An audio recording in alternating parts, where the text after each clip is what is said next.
There shouldn't be an impact. It's kind of like the Supreme Court. They're designed to be an independent entity, and to some extent they are.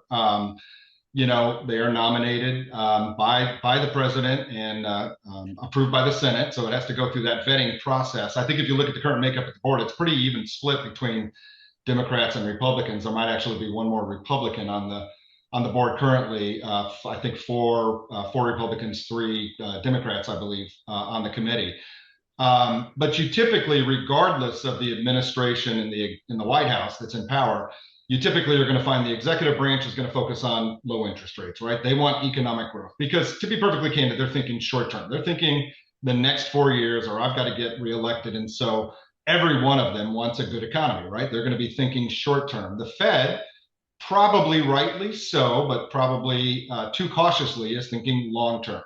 So they've got to think about not only economic growth, but they've got to think about inflation. They've got to think about jobs and all the other impacts that come about with that. So now that being said, while they should be a truly independent organization, there is political influence. We've seen it. There are some very public comments about the Fed chairman that we've all seen. And, the term is up in May. The question is, will he either be run out of town? Will he resign? Will he stay until May? I think we've all probably got opinions on what's going to happen there, but look, it's a couple of months down the road. There is definitely pressure, not only from the executive branch, but the public as a whole, to see some sort of relief. But I think people do understand that you have to manage those two, right?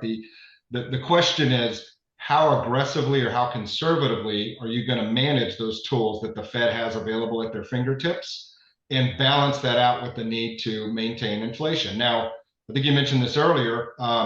Inflation is cumulative. So if you look over the past 4 years and you see an inflation number of 2 or 3%, that just shows what current inflation is. I think anyone who's been to the grocery store or bought a car, or, depending on the part of country that you're in, if you filled up your gas tank, we're fortunate here in Texas, that it's not just 2 or 3% higher. It's 20 or 25 or 30% higher, depending on what you're doing. Air travel, insurance rates, whether that's car insurance, home insurance, those are up significantly. So inflation is cumulative. And so, rightly so, there needs to be a focus on managing that. But the big question is how aggressively do you need to manage inflation?